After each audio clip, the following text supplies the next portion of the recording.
평창 진부에서 코로나19 확진자가 계속 나오고 있습니다. 영동 지역에선 미국 변이 바이러스 13건이 확인됐습니다. 강원도와 경상북도, 울산 등을 아우르는 동해안권 발전종합계획이 공청회에서 공개됐습니다. 하지만 동반발전이라는 관련법 취지에는 미흡하다는 지적이 나오고 있습니다. 강원도 내 8개 시군에 아동학대 전담 공무원이 없는 것으로 나타났습니다. 있는 곳도 정부의 권고 기준 대비 부족한 실정입니다. 시청자 여러분 안녕하십니까? 9시 강원 뉴스입니다. 오늘 강원도에서 코로나19 신규 확진자 16명이 나왔습니다. 지역별로는 평창 진부 10명, 동해 4명, 강릉 2명입니다. 평창 확진자 가운데 8명은 진부면 연쇄 감염과 관련이 있고 나머지 2명은 해외 입국자입니다. 일가족인 동해 확진자 4명과 강릉 확진자 2명은 감염 경로 등 역학조사가 진행 중입니다. 영동 지역 코로나19 집단 감염에서 변이 바이러스 13건이 확인됐습니다. 질병관리청은 올해 1월 동해시 다문화센터와 관련한 집단 감염 사례에서 2건, 지난해 말 강릉 목욕탕 관련 3건, 동해시 병원 3건 등 영동 지역 5개 집단 감염 과정에서 미국 변이 바이러스 확진 13건이 파악됐다고 밝혔습니다. 이는 전국에서 발생한 미국 변이 바이러스의 30%에 해당합니다. 강원도와 경상북도, 울산광역시 등 환동회권 3개 시도가 동해안권 발전 계획을 다시 수립하고 있습니다. 관련법 유효 기간이 10년 늘어난 데 따른 조치인데 준비되고 있는 사업이 과연 적절한지 의문이 제기됩니다. 강규엽 기자의 보도입니다. 강원과 경북, 울산 등 환동회권 발전 계획안을 설명하는 주민 공청회 자리. 하지만 정작 공청회에 참석한 강원 동해안 6개 시군 주민은 단 한 명도 없습니다. 시군 공무원이나 관계기관 직원들만 자리를 채웠습니다. 강릉 국도 7호선 우회도로 건설과 속초, 설악동 집단지구 재정비 등 시군별 수건 사업이 주로 반영됐기 때문입니다. 시군에서 가장 현안으로 이거는 꼭 국비 사업에서 우리가 보조를 받아야지 사업을 추진할 수 있는 것들, 그런 것들을 우선적으로 저희가 선정해서 받았고요. 이미 확정된 동해북부선 철도 건설 사업이 포함됐지만 철도 연계 관광이나 철도 물류단지 조성은 검토되지 않았습니다. 우드펠리 수입과 관련해 갈등을 빚었던 동해안과 포항 영이랑은 상생이나 협력 사업은 없이 각각 해상교역 거점 사업만 제시했습니다. 관광과 에너지 산업 등에 집중하면서 동해안 주요 산업인 수산업은 사실상 배제됐습니다. 그러니까 앞으로 동해안을 어떻게 합리적으로 함께 발전시킬 것인지 하는 것들에 대한 논의가 좀 진행이 돼야 된다. 예를 들어서 지금 이제 동해안에 중국의 어선들이 많이 들어와가지고 어장이 황폐화되고 있잖아요. 강원도는 동해안권 자치단체가 공동 출자를 통해 가칭 동해안 지속가능 개발 추진단을 새로 만들어 운영하는 등 협력 체계를 강화할 계획이라고 밝혔습니다. 이번 동해안권 발전 종합계획은 오는 5월 최종 결정되지만 동해안권 동반 발전이란 취지를 달성하기에는 미흡하다는 지적이 벌써부터 나오고 있습니다. KBS 뉴스 강규엽입니다. 지난해 10월부터 지자체는 아동학대 예방과 대응을 위해 아동학대 전담 공무원을 배치해야 하는데요. 강원도의 경우 18개 시군 가운데 10곳에만 배치된 데다 업무량에 비해 인력도 부족한 것으로 드러났습니다. 박상희 기자가 취재했습니다. 강릉의 한 주택가. 아동학대 전담 공무원 김규성 씨가 아동보호전문기관 상담원과 한 가정을 방문했습니다. 학대 의심 신고가 접수돼 현장 조사에 나선 겁니다. 4년을 공무원 생활을 했는데 그런 거를 안 보면서 사실 일을 하다가 상흔이 있고 이런 흉터가 있는 모습을 보다 보니까 좀 심적으로도 좀 많이. 김 씨는 강릉의 아동학대 전담 공무원입니다. 아동학대 전담 공무원은 24시간 학대 신고 접수와 현장 조사 등을 맡고 있습니다. 이 때문에 아동학대를 전담하던 민간 아동보호기관의 부담이 크게 줄었습니다. 피해 아동과 학대 행위자들에 대한 교육과 치료 서비스 그런 부분에 대해서 저희가 심층적인 좀 사례 관리가 원활히 될 수 있다는 점이. 문제는 아동학대 전담 공무원이 부족하다는 겁니다. 현재 강원도 10개 시군에 14명이 전부입니다. 동해와 강릉, 태백 등을 제외하고 모두 1명씩 배치돼 있고 나머지 시군은 아예 없습니다. 보건복지부 권고 기준인 아동학대 신고 50건당 공무원 1명 배치에 비교하면 턱없이 부족한 셈입니다.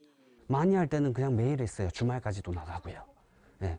그리고 뜸할 때는 뭐 이틀, 3일 이렇게 야근하고 인력을 충원을 해줘야지 저희가 심도 있는 조사를 해서.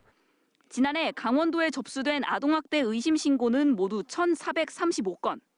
하지만 아동학대 전담 공무원은 신규 공무원 임용 일정 등에 맞춰 올해 10월쯤에야 추가 배치될 예정입니다. KBS 뉴스 박상희입니다.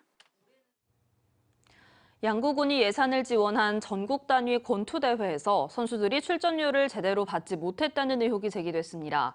심지어 줬다는 돈의 반도 못 받았다는 선수까지 있었습니다. 해당 협회는 정상 지급했다며 정면으로 반박했습니다. 어떻게 된 일인지 노지영 기자가 취재했습니다.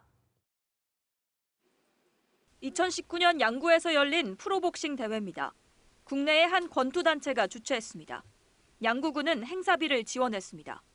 해당 권투단체는 대회 1년 뒤 양구군에 정산서를 제출합니다. 이 가운데 경기 출전료 지급 현황입니다.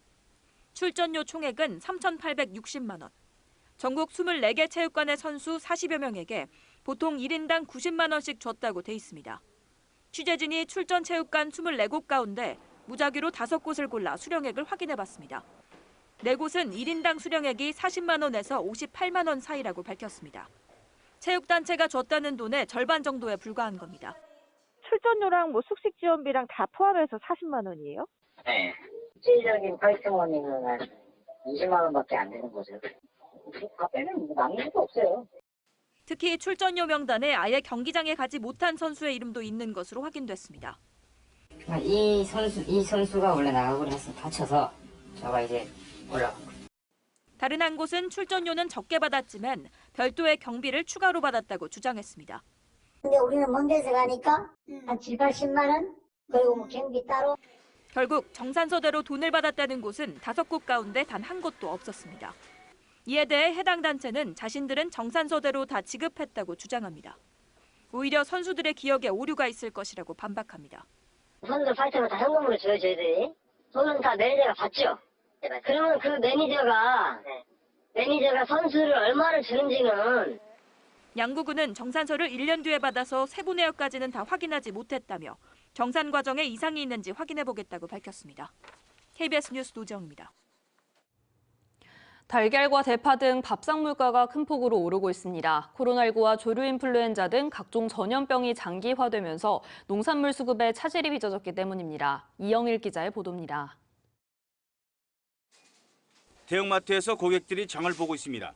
하지만 가격표를 보고 선뜻 식자재를 집어들지 못합니다. 최근 2달 사이 대파와 계란 등 밥상 물가가 큰 폭으로 급등했기 때문입니다. 담아내기하고 파하고 하여튼 다 비싸요. 부추도 뭐 2,000원 하던가 뭐 5,000원 뭐 이래 다 비싸죠. 올해 1월부터 오르기 시작한 장바구니 물가는 2달째 상승세를 이어가고 있습니다. 대파는 한 달에 7,400원까지 오르면서 가장 큰 상승폭을 기록했고 건거추와 양파, 마늘, 계란도 큰 폭으로 상승했습니다. 코로나19의 장기화와 한파 등의 영향으로 공급이 줄어들면서 가격이 크게 올랐습니다. 지난 겨울 지속된 한파와 폭설의 영향으로 양파, 대파와 같은 야채류의 가격이 많이 인상되었으며 지속적으로 발생하고 있는 AI의 영향으로 계란, 닭고기의 가격 또한 아직 안정되지 못하고 있습니다. 밥상 물가는 당분간 상승세를 지속할 가능성이 높습니다. 다만 수확기가 다가오는 품목별 특성 등을 감안해 올해 2분기부터는 가격이 조금씩 안정화될 것으로 전망됩니다. KBS 뉴스 이영일입니다.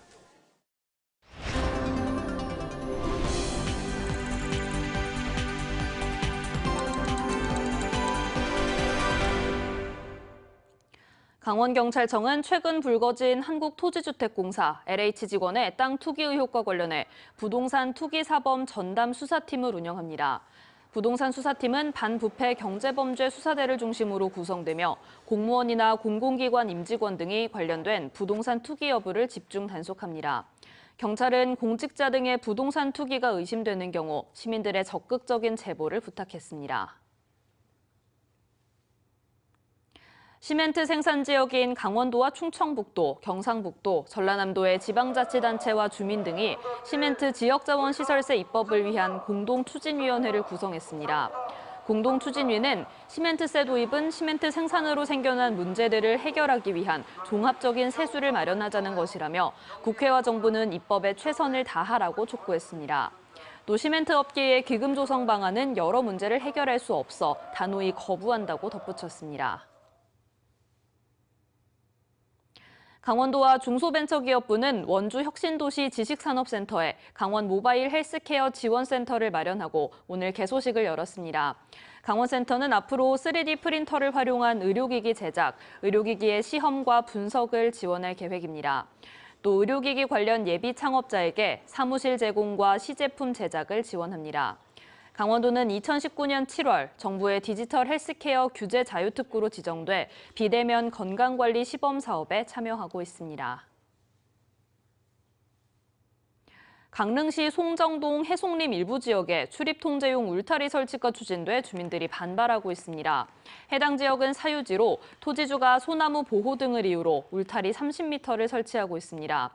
강릉시는 해당 토지가 사유지이긴 하지만 자연환경보전지역으로 개발이 제한된다며 해당 토지주의 즉각적인 공사 중단과 이미 설치된 울타리의 철거를 요구했습니다. 강릉시 주문진읍 주문로 일원의 전선 지중화 사업이 추진됩니다. 강릉시는 사업비 130억 원을 투입해 내년 상반기 준공을 목표로 주문로 터미널 5거리에서 수협 사거리 1.6km 구간에 전선과 통신선을 지하로 매설하기로 했습니다. 뉴스를 마칩니다. 시청해주신 여러분 고맙습니다.